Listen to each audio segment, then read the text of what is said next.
When Melissa first said, "I need space," I thought she meant it the way people do. I need to breathe. Not, "I need to leave." We'd been married 8 years, together for 10. Met back in college. She was the artist, I was the business major. Somewhere between late-night pizza runs and shared plans to move to Seattle, we decided we couldn't picture a life apart.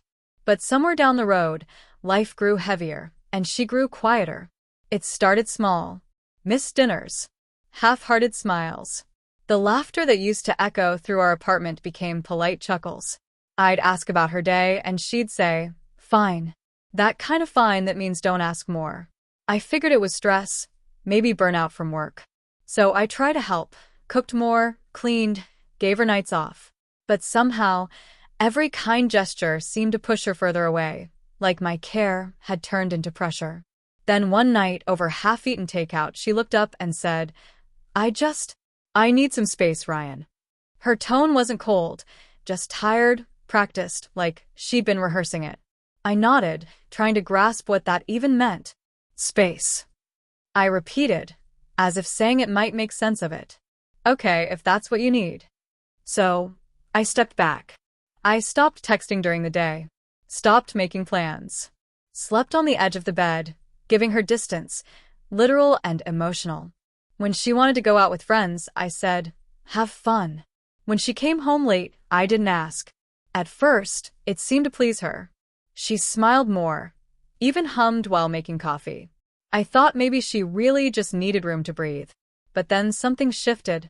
A week later, she started checking my phone when it buzzed. Her questions came wrapped in curiosity, but laced with suspicion. "Who are you texting? Why are you home so late?" I almost laughed at the irony. I was the one giving space, and suddenly she was the one closing in. One evening, as I grabbed my gym bag, she said, "You've been distant lately." I froze. "Distant? I thought that's what you wanted." "I didn't mean ignore me," she shot back, her voice cracking through the calm. "I just needed time to think. Time to think about what she didn't say." I didn't argue, just left. At the gym, I couldn't focus. My thoughts kept circling back to her words, to how every time I gave her what she asked for, she seemed to resent me for it. When I got home, she was curled on the couch, scrolling through her phone, wrapped in a blanket that used to be ours. She didn't even look up. That's when I realized space wasn't about distance. It was about control. She wanted me close enough to reach, but far enough that she could pretend she didn't care. So I stopped performing. I went out more, met old friends, joined a weekend hiking group. I wasn't trying to make her jealous. I just needed to breathe on my own terms. But jealousy showed up anyway. "Who were you with?" she asked one Saturday night when I came back from a long hike. "Some people from the group," I said, hanging my jacket. "People like women?" "Some," I answered. Her eyes narrowed, a flash of hurt crossing her face before anger replaced it.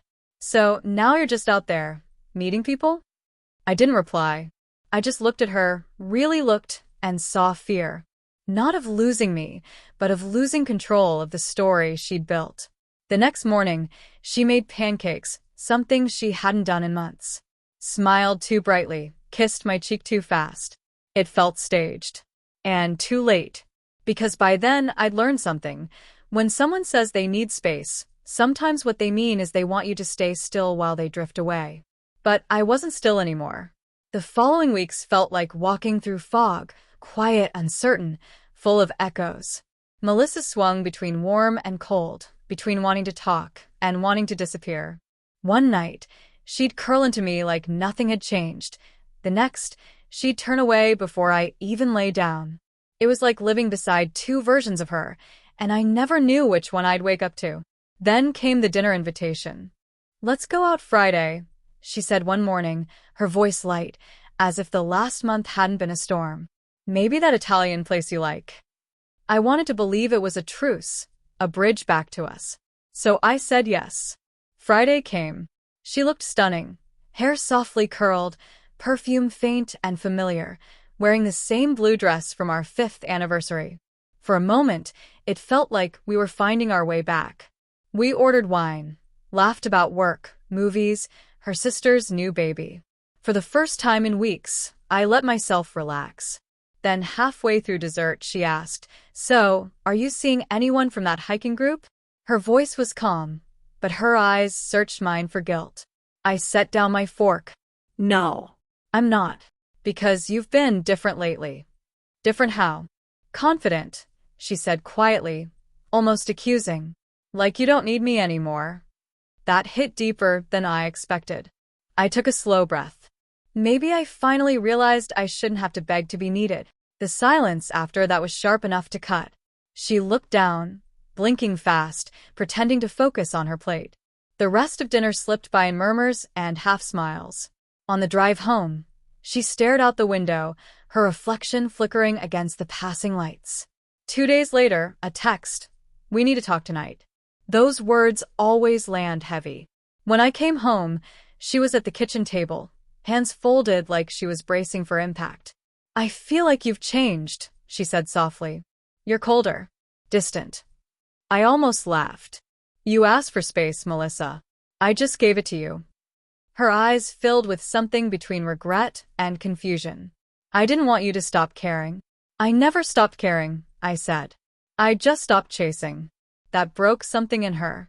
She looked away, biting her lip like she wanted to take it back, but didn't know how. "I thought space would make me miss you," she whispered, "but it just showed me how far we've drifted." I nodded slowly. "And now?" She hesitated. "Now I don't know how to come back." We sat there a long time, no shouting, no tears, just silence, heavy with everything we'd never said. That night, lying beside her, I listened to her breathing. It was strange. I wasn't angry anymore. Just empty. Done. I'd spent months clinging to something that had already slipped away. The next morning, I packed a small bag. Not in anger, not for show, just clarity. When she saw it, her voice cracked. "Where are you going?" "I'm giving you the space you asked for," I said gently. "For real this time." She stepped forward. "Ryan, wait." I shook my head. "You wanted time to think. Take it. Maybe you'll figure out what you really want." Her hand trembled as she reached for me, but I stepped back. "You wanted space," I said softly. "Now I need peace." I walked out without slamming the door. The air outside was cold, clean, almost kind. For the first time in months, I could breathe without waiting for someone else to decide how much air I deserved. That night, she called twice. I didn't answer. The next day, she sent a long message, apologies, confusion, promises. I read it, but didn't reply. Because something shifts when you finally stop trying to convince someone to love you. You stop craving closure. You start creating it. Weeks passed. I found my own place, a small apartment in a quiet neighborhood. Plants on the windowsill. Peace in the silence. I started sleeping better, eating better, living without tiptoeing. Melissa still reaches out sometimes, a "Hey, how are you?" or a memory she wants to share. I answer politely, but nothing more. There's no anger left in me now. Just distance, the very thing she once said she needed. Funny how that works. In the end, space didn't break us. Pretending it was love did. And maybe that's what needing space really means, not pushing someone away, but making room for who you're meant to become once they're gone.